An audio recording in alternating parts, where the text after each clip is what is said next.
Jamaah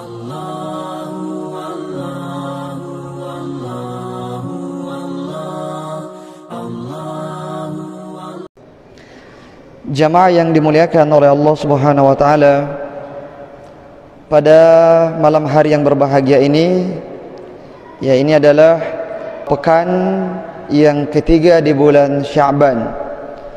Artinya sebelum masuk ke dalam bulan Ramadan tersisa 2 pertemuan lagi, yaitu malam hari ini dan juga pertemuan pekan depan. Oleh karenanya jamaah yang dimuliakan oleh Allah Subhanahu wa taala, kita akan pending dulu pembahasan kita tentang Umdatul Ahkam, ya, tentang masalah jihad fi sabilillah, dan kita akan mengambil pembahasan yang berkaitan dengan bulan Ramadan, ya, mulai pekan ini dan juga pekan yang akan datang. Jamaah yang dimuliakan oleh Allah Subhanahu wa taala, adapun pada malam hari ini kita akan membahas tentang bagaimana kita sebagai seorang muslim menyambut datangnya bulan Ramadan. Dan insyaallah pada pertemuan yang akan datang kita akan membahas tentang fikih yang berhubungan dengan masalah puasa dan hal-hal yang terkait dengan masalah puasa. Jamaah yang dimuliakan oleh Allah Subhanahu wa taala, kenapa kita perlu untuk mengetahui dan perlu mempersiapkan diri sebelum masuknya bulan Ramadan? Karena bulan Ramadan adalah bulan yang sangat istimewa, adalah bulan yang sangat spesial bagi seorang muslim yang hanya datang 1 kali dalam 1 tahun. Oleh karenanya tentu saja kita tidak mau menjadi orang-orang yang masuk ke dalam bulan Ramadan dan keluar dari bulan Ramadan akan tetapi dosa-dosa kita belum diampuni oleh Allah Subhanahu wa taala. Karena Rasulullah sallallahu alaihi wasallam bersabda, "Ragima anfu rajulin", sungguh celaka seseorang yang masuk ke dalam bulan Ramadan, "tsumman salakha minhu", kemudian dia keluar dari bulan Ramadan, akan tetapi dosa-dosanya belum diampuni oleh Allah Subhanahu wa taala. Ini adalah orang yang sangat celaka, orang yang sangat merugi. Kenapa disebutkan oleh Nabi sallallahu alaihi wasallam sebagai orang yang sangat merugi? Karena bulan Ramadan adalah bulan magfirah, bulan pengampunan dosa. Sehingga ketika ada orang yang masuk ke dalam bulan Ramadan dan dia tidak memanfaatkan datangnya bulan yang penuh dengan pengampunan tersebut, dengan banyak beristighfar dan banyak bertaubat, kemudian keluar dari bulan Ramadan sama saja, maka sangat wajar jika Nabi kita Muhammad SAW menyebutkan orang-orang seperti itu sebagai orang-orang yang sangat merugi. Dan kita tentu saja tidak mau menjadi orang-orang yang seperti itu. Oleh karenanya kita harus mengetahui apa yang perlu kita persiapkan agar Ramadan kita menjadi Ramadan yang penuh dengan keberkahan. Jamaah yang dimuliakan oleh Allah Subhanahu wa taala, seorang imam mengatakan, memaparkan bahwasanya ada 2 perkara yang wajib kita waspadai. Ada 2 hal yang harus kita wanti-wanti. Salah satunya adalah at-tahawunu bil amri idza hadara waqtuhu, bersantai-santai, bermalas-malasan ketika datangnya sebuah kewajiban kepada kita. Kita menganggap bahwasanya kewajiban itu adalah sesuatu yang biasa-biasa saja, tidak perlu mempersiapkan diri, tidak perlu menyambutnya dengan sambutan yang spesial. Kenapa demikian? Karena orang yang bersantai-santai, berleha-leha dengan datangnya sebuah kewajiban, maka dia tidak akan maksimal dalam mengerjakan kebaikan tersebut. Dia tidak akan maksimal dalam mengerjakan ibadah-ibadah pada bulan yang mulia tersebut. Sebagaimana orang-orang munafik. Orang-orang munafik, ya, ketika Nabi SAW memanggil kaum muslimin, hayya ilal jihad, mari kita berjihad, maka orang-orang beriman mereka akan mempersiapkan dirinya untuk jihad tersebut, yang mempersiapkan dirinya, kekuatannya, perlengkapannya, kendaraannya dan seterusnya. Adapun orang-orang munafik, maka mereka tidak terlalu menanggapi panggilan tersebut dengan tanggapan yang sebagaimana mestinya, sehingga ketika Rasulullah SAW sudah mau keluar berjihad dengan para sahabatnya, barulah mereka mengatakan, tunggu kami juga mau bersiap-siap. Tapi Allah Subhanahu wa taala telah tidak mengizinkan mereka untuk keluar bersama Nabi sallallahu alaihi wasallam. Allah berfirman, "Walau aradul khuruja la'addu lahu 'uddah, walakin karihallahum bi'atsahum fathabbatahum wa qila q'udu ma'al qa'idin." Kalau sekiranya wahai Muhammad, mereka orang-orang munafik mau keluar bersamamu, maka pasti mereka sudah mempersiapkan dirinya. Tapi Allah Subhanahu wa taala tidak menyukai keberadaan mereka bersamamu di dalam jihad fisabilillah. Maka biarkan saja mereka tinggal di Madinah bersama orang-orang yang duduk. Ini adalah salah satu akibat dari bersantai-santai, berleha-leha, tidak menyambut datangnya sebuah kewajiban. Akhirnya dia diharamkan dari kemuliaan kebaikan tersebut. Tidak akan sama jemaah sekalian orang-orang yang mempersiapkan dirinya sebelum masuk ke dalam bulan Ramadan dengan orang-orang yang tidak punya persiapan. Orang yang sudah mempersiapkan dirinya sebelum masuk ke dalam bulan Ramadan, maka dia akan lebih bisa maksimal beribadah kepada Allah dalam bulan Ramadan dibandingkan dengan orang-orang yang tidak punya persiapan sama sekali. Sehingga kita lihat banyak kaum muslimin sama saja kondisi mereka di dalam bulan Ramadan dengan di luar bulan Ramadan, tidak ada bedanya. Bedanya cuma di luar bulan Ramadan mereka tidak berpuasa dan pada bulan Ramadan mereka berpuasa. Adapun dari segi tilawahnya, membaca Al-Qur'annya, dari sedekahnya, dari ibadah-ibadah yang lainnya, tidak ada bedanya. Maka inilah sesuatu yang kita khawatirkan. Jangan sampai kita menjadi orang-orang yang di luar bulan Ramadan dan di dalam bulan Ramadan itu sama saja. Yang kita inginkan adalah bagaimana kita bisa menjadi orang-orang yang maksimal di dalam beribadah kepada Allah Subhanahu wa taala di dalam bulan Ramadan tersebut. Nah, oleh karenanya jemaah sekalian yang dimuliakan oleh Allah Subhanahu wa taala, kita akan menyebutkan beberapa di antara yang perlu kita persiapkan agar Ramadan kita betul-betul menjadi Ramadan yang berkah. Ramadan kita betul-betul menjadi bulan pengampunan dosa. Yang pertama adalah dengan memperbanyak berpuasa pada bulan Sya'ban. Sekarang kita berada pada bulan Sya'ban. Kita berusaha untuk memperbanyak berpuasa pada bulan ini sebagai mukaddimah, sebagai pendahuluan sebelum kita masuk ke dalam bulan Ramadan. Sebagaimana salat jamaah sekalian, salat 5 waktu itu ada sunnah-sunnah qabliyah, ada juga sunnah ba'diyah. Ada salat sunnah sebelum salat duhur, ada salat sunnah setelah salat duhur. Begitu pula dengan puasa kita Ramadan yang merupakan kewajiban. Ada puasa sunnah sebelumnya, yaitu puasa pada bulan Sya'ban, dan ada puasa setelahnya, yaitu berpuasa pada bulan Syawal.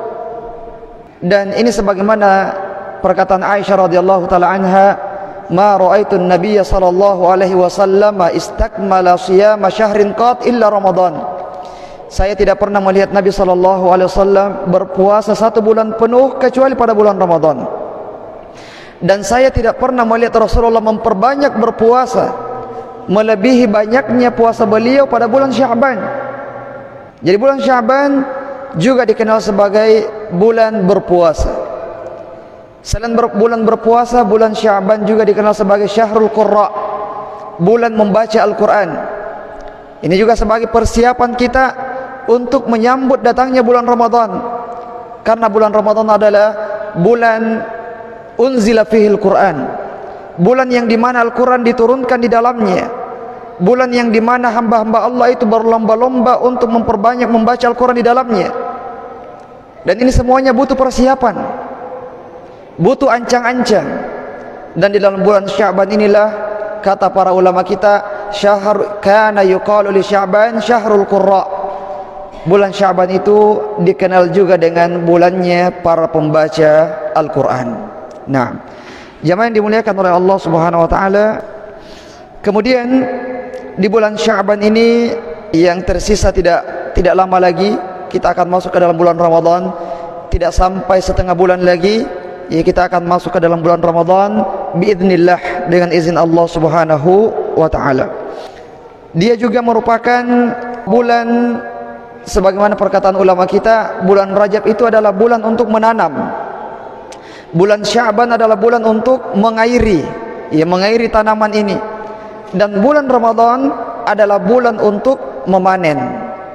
Orang yang bisa memanen pada bulan Ramadan, orang yang bisa memanen pahala yang sebanyak-banyaknya pada bulan Ramadan adalah mereka yang sudah menanam sebelumnya di bulan Rajab dan di bulan Sya'ban. Karena sangat susah bagi seseorang atau mustahil bagi seseorang untuk bisa menuai atau memanen kalau dia tidak pernah menanam sebelumnya. Maka inilah pentingnya untuk kita mempersiapkan diri kita, mempersiapkan hati kita agar betul-betul bisa maksimal beribadah kepada Allah Subhanahu wa taala di dalam bulan Ramadan. Kemudian persiapan yang kedua adalah dengan banyak berdoa kepada Allah Subhanahu wa taala. Dan doa yang sering dipanjatkan oleh para ulama salaf adalah Allahumma barik lana fi Rajab wa Sya'ban wa ballighna Ramadan. Ya Allah, berkahilah kami di dalam bulan Rajab dan bulan Sya'ban, dan sampaikanlah kami ke dalam bulan Ramadan. Doa yang seperti ini adalah doa yang dipanjatkan oleh para perindu bulan Ramadan, dipanjatkan oleh orang-orang yang punya keinginan kuat untuk bertemu dengan bulan Ramadan. Adapun orang-orang yang tidak menganggap bulan Ramadan sebagai bulan untuk memanen, menganggap Ramadan sebagai bulan yang biasa-biasa saja, maka tidak akan tergerak hatinya untuk berdoa kepada Allah Subhanahu wa taala. Kalau kita membaca para salaf, mereka bahkan disebutkan berdoa kepada Allah Subhanahu wa taala bertemu dengan bulan Ramadan itu sejak 6 bulan sebelum datangnya bulan Ramadan. Mereka sudah berdoa kepada Allah agar dipertemukan dengan bulan Ramadan, yang menunjukkan betapa besarnya kerinduan mereka untuk bertemu dengan bulan Ramadan, karena mereka sangat meyakini bahwasanya bulan ini adalah bulan yang sangat istimewa. Bulan ini merupakan hadiah yang sangat besar yang diberikan oleh Allah Subhanahu wa taala kepada umat Islam. Kebaikan-kebaikan di dalamnya dilipat gandakan pahalanya. Kemudian ada waktu-waktu yang pahala luar biasa banyaknya, seperti Lailatul Qadar yang lebih baik daripada 1000 bulan, yang tidak akan kita temui di luar bulan Ramadan. Sehingga karena dia merupakan bulan yang sangat-sangat istimewa, sehingga para perindu Ramadan tersebut mereka sudah berdoa kepada Allah Subhanahu wa taala 6 bulan sebelumnya agar disampaikan ke dalam bulan Ramadan. Dan ini juga merupakan ibadah kepada Allah Subhanahu wa taala. Yang namanya doa itu adalah ibadah. Allah kabulkan, Allah tidak kabulkan, kita sudah dapat pahala. Karena doa merupakan bentuk ya kita berharap, kita merendahkan diri kita kepada Allah Subhanahu wa taala, sehingga dengan itu kita akan mendapatkan pahala dari Allah Subhanahu wa taala. Kemudian yang ketiga jamaah sekalian adalah dengan bergembira dengan kedatangan bulan Ramadan. Kita harus menampakkan kegembiraan kita. Kita menampakkan rasa syukur kita dengan datangnya bulan Ramadan. Jangan sebaliknya. Orang-orang yang terdapat penyakit di dalam hatinya, maka mereka kadang-kadang merasa bahwasanya bulan Ramadan itu merupakan bulan yang penuh dengan beban. Harus berpuasa, harus sholat tarawih, harus bayar zakat fitrah, dan seterusnya. Dianggap bahwasanya bulan Ramadan adalah bulan yang penuh dengan beban. Ini adalah sesuatu yang muncul dari hati yang memiliki penyakit di dalamnya. Adapun ketika hati bersih, hati itu dipenuhi dengan keimanan, maka dia akan merasa bergembira, sangat senang, sangat bersyukur dengan datangnya bulan Ramadan, dengan semakin dekatnya bulan Ramadan. Dan Nabi SAW itu selalu memberikan kabar gembira kepada para sahabatnya jika Ramadan sudah masuk. Hadis Rasulullah yang terkenal, qad ja'akum Ramadan syahrun mubarak, telah datang kepada kalian bulan Ramadan yang merupakan bulan yang diberkahi. Di dalamnya Allah Subhanahu wa taala menutup pintu-pintu neraka dan Allah membuka pintu-pintu surga, dan Allah Subhanahu wa taala membelenggu syaitan-syaitan. Ini adalah bentuk Rasulullah menyampaikan kabar gembira kepada para sahabat bahwasanya bulan ini merupakan bulan yang istimewa, yang seharusnya mendatangkan kebahagiaan tersendiri di dalam hati kita dengan datangnya bulan tersebut.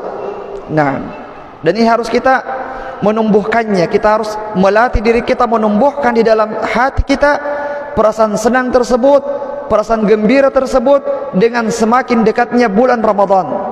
Nah, jamaah yang dimuliakan oleh Allah Subhanahu wa taala, karena akan sangat berbeda caranya menyambut orang-orang yang bergembira dengan datangnya bulan Ramadan, dengan semakin dekatnya bulan Ramadan, dengan orang-orang yang tidak punya rasa gembira di dalam hatinya dengan bulan Ramadan tersebut. Bahkan ketika kita mendengarkan saja bulan Ramadan disebutkan dan sudah dekat waktunya, itu sudah kita merasa ya gembira dengan kata-kata bulan Ramadan tersebut, karena kita sudah ya seakan-akan sudah masuk ke dalam hati kita tersebut keutamaan-keutamaan yang berada di dalam bulan Ramadan. Dan ini perlu kita asah agar hati kita terbiasa untuk merasa senang dengan ibadah-ibadah kepada Allah Subhanahu wa taala. Kemudian yang keempat, jamaah sekalian yang dimuliakan oleh Allah Subhanahu wa taala, adalah tekad yang jujur. Dengan tekad dan niat yang tulus, ya kita harus memasang tekad yang kuat bahwasanya saya harus menjadikan bulan Ramadan ini seakan-akan dia merupakan Ramadan yang terakhir bagi saya. Kita harus memasang tekad, motivasi yang kuat. Kita harus menjadikan bulan Ramadan ini berbeda dengan Ramadan-Ramadan tahun-tahun sebelumnya. Jangan sama atau jangan sampai lebih buruk daripada Ramadan yang sebelum-sebelumnya. Dan orang yang niatnya tulus, maka Allah Subhanahu wa taala akan menolongnya dengan apa yang dia niatkan tersebut. Allah akan membantunya untuk mencapai apa yang dia inginkan di dalam bulan Ramadan. Dia inginkan pengampunan, Allah akan mudahkan baginya untuk beristighfar. Dia menginginkan Lailatul Qadar, Allah akan mudahkan kepadanya untuk beribadah pada malam Lailatul Qadar. Dia mau memiliki target-target tertentu dengan niat yang jujur, Allah akan berikan kemudahan kepadanya untuk mencapai target-target tersebut. Sebagaimana sabda Nabi sallallahu alaihi wasallam, "In tasduqillaha yasdukka." Kalau kalian jujur kepada Allah, maka Allah akan jujur kepada kalian.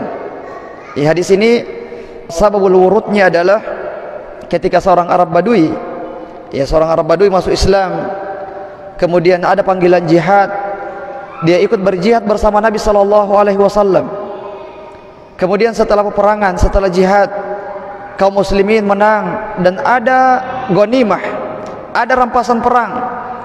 Rasulullah sallallahu alaihi wasallam membagikan ghanimah tersebut kepada kaum muslimin, kepada para mujahidin, termasuk kepada orang Arab Badui ini. Lalu dia mengatakan kepada Rasulullah, "Ma li hadza taba'tuka?"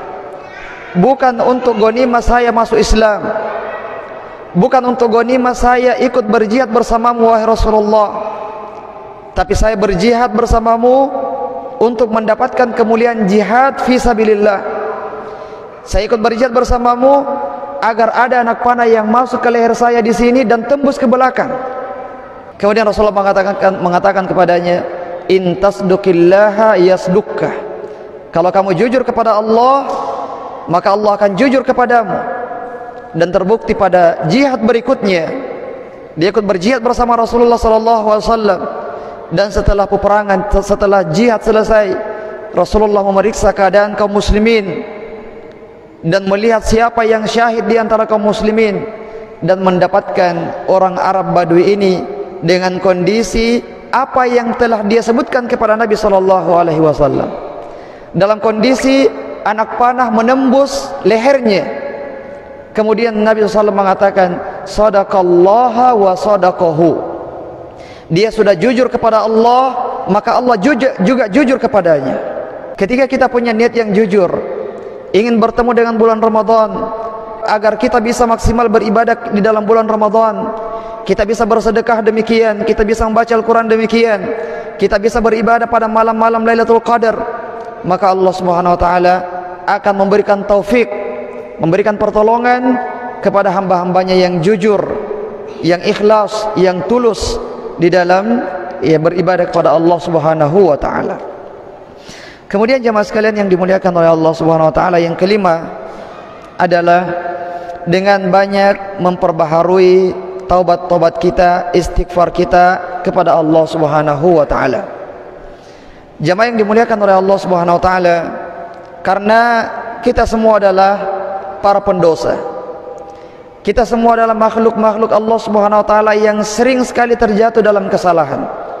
Sebagaimana sabda Nabi SAW, kullu bani Adam khata' wa khairul khata'in at-tawwabun. Setiap anak cucu Adam itu adalah tukang bersalah. Kita semua ini adalah tukang bersalah. Dan dosa itu memberikan pengaruh yang sangat besar terhadap semangat kita beribadah kepada Allah Subhanahu wa taala. Semakin kotor hati kita, maka semakin kita mendapati diri kita itu malas beribadah.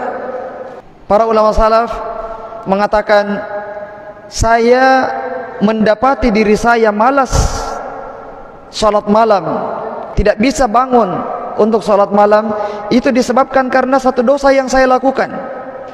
Ya, mereka ini adalah orang-orang yang tidak banyak berbuat dosa, sehingga dia tahu dari dosa mana yang menjadi sebab dia mendapatkan ujian yang seperti itu. Yang syahidnya adalah bahwasanya dosa dan maksiat yang kita lakukan itu akan memberikan pengaruh besar ataupun kecil terhadap semangat kita beribadah kepada Allah Subhanahu wa taala.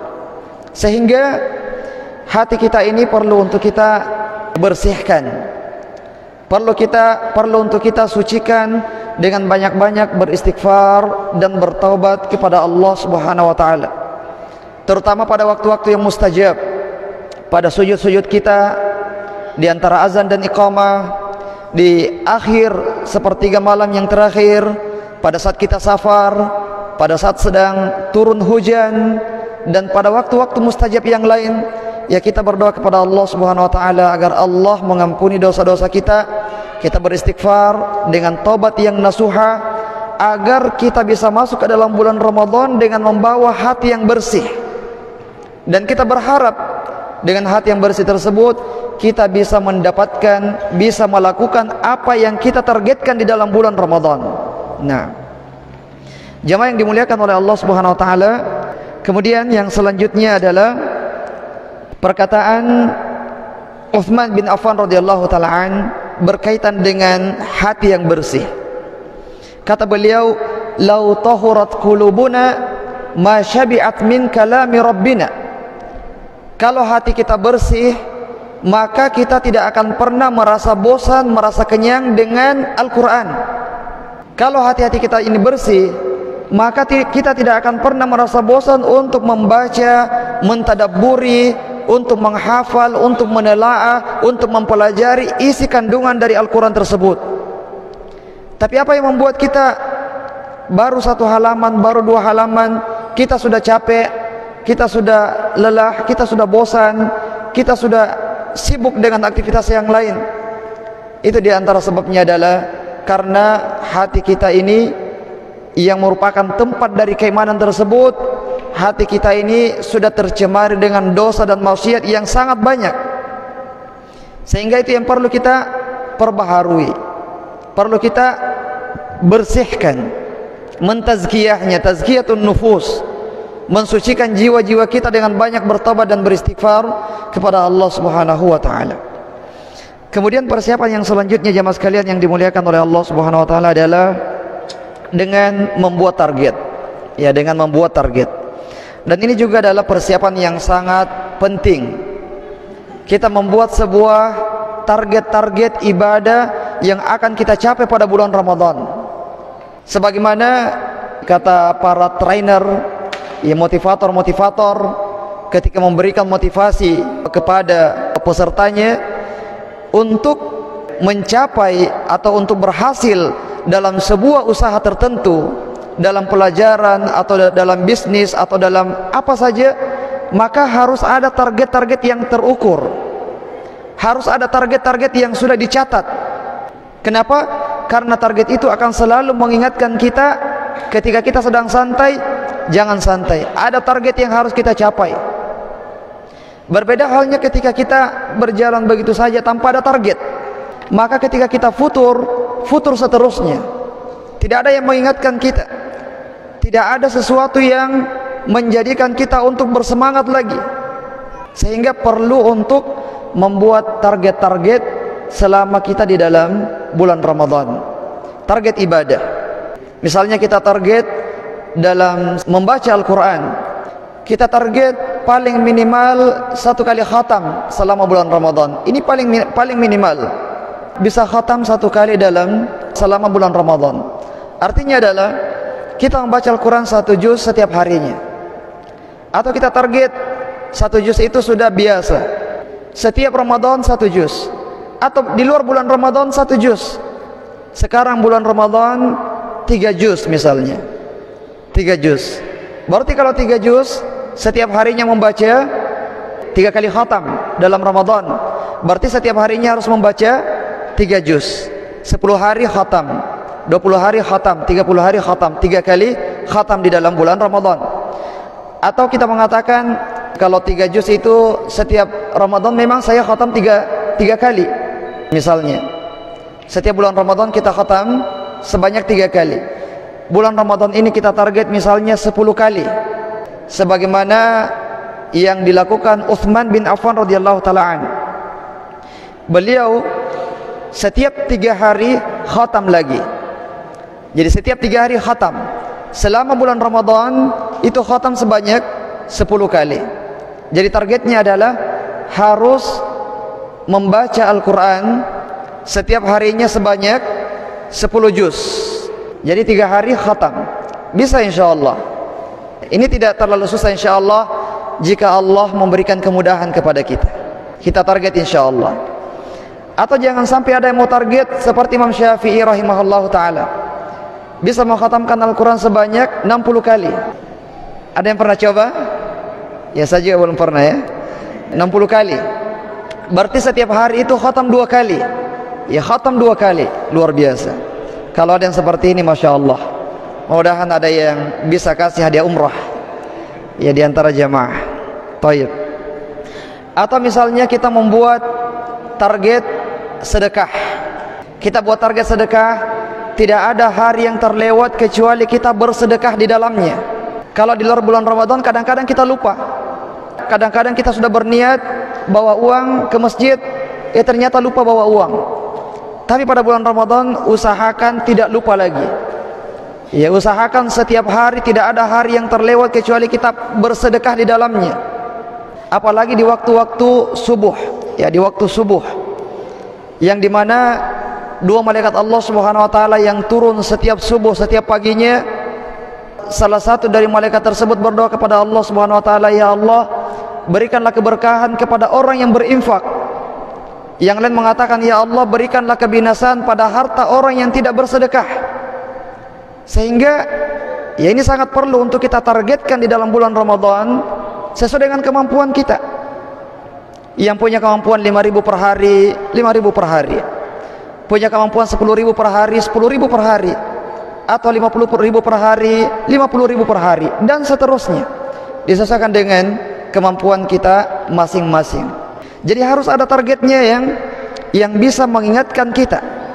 Ya, ada target yang bisa mengingatkan kita agar tidak luput dari niat-niat kita tersebut. Nah, dan juga ya misalnya jangan sampai kita terluput untuk memberikan makan kepada orang-orang yang berpuasa, maksudnya berbuka puasa. Ya, dengan memberikan air misalnya, atau snack dan seterusnya. karena pahalanya luar biasa. Orang yang memberikan makan kepada orang yang berpuasa sama pahalanya, dia juga mendapatkan pahala yang sama. Luar biasa bulan Ramadan, bulan untuk memanen pahala yang sebanyak-banyaknya. Nah, kemudian target-target yang lain, misalnya kita menargetkan, ya bulan Ramadan ini saya harus beriktikaf selama 10 malam misalnya. Sebelumnya belum pernah, ya sekarang mau beriktikaf selama 10 malam. Jadi dipersiapkan diri dari sekarang. Atau targetnya iktikaf, belum pernah sebelumnya iktikaf 5 malam, atau beriktikaf pada setiap malam-malam ganjilnya yang sebelumnya belum pernah. Jadi harus ada target agar mengingatkan kita ketika kita lupa dengan keinginan kita pada bulan Ramadan. Dan yang terakhir jamaah sekalian yang dimuliakan oleh Allah Subhanahu wa taala adalah mempersiapkan bekal ilmu sebelum masuk bulan Ramadan. Ya, kita harus mengetahui al-ilmu qabla al-qawli wal amal. Kita harus berilmu sebelum berkata dan berbuat. Ibadah puasa ini ada fikih-fikihnya. Apa adab-adabnya orang berpuasa, apa sunnah-sunnahnya, apa wajib-wajibnya, apa syarat-syaratnya, apa rukun-rukunnya, apa pembatal-pembatalnya, bagaimana sholat tarawih, bagaimana sholat witir, bagaimana kunut pada sholat witir, bagaimana keutamaan orang yang sholat bersama dengan imam sampai imam selesai, dan seterusnya. Ini harus kita ketahui hukumnya sebelum kita masuk ke dalam bulan Ramadan. Semoga bermanfaat. Sekira demikian. Kita tutup dengan doa kafaratul majlis. Subhanakallahumma bihamdik, asyhadu an la ilaha illa anta, astaghfiruka wa atubu ilaik. Wa akhiru da'wana alhamdulillahi rabbil alamin. Wassalamu alaikum warahmatullahi wabarakatuh.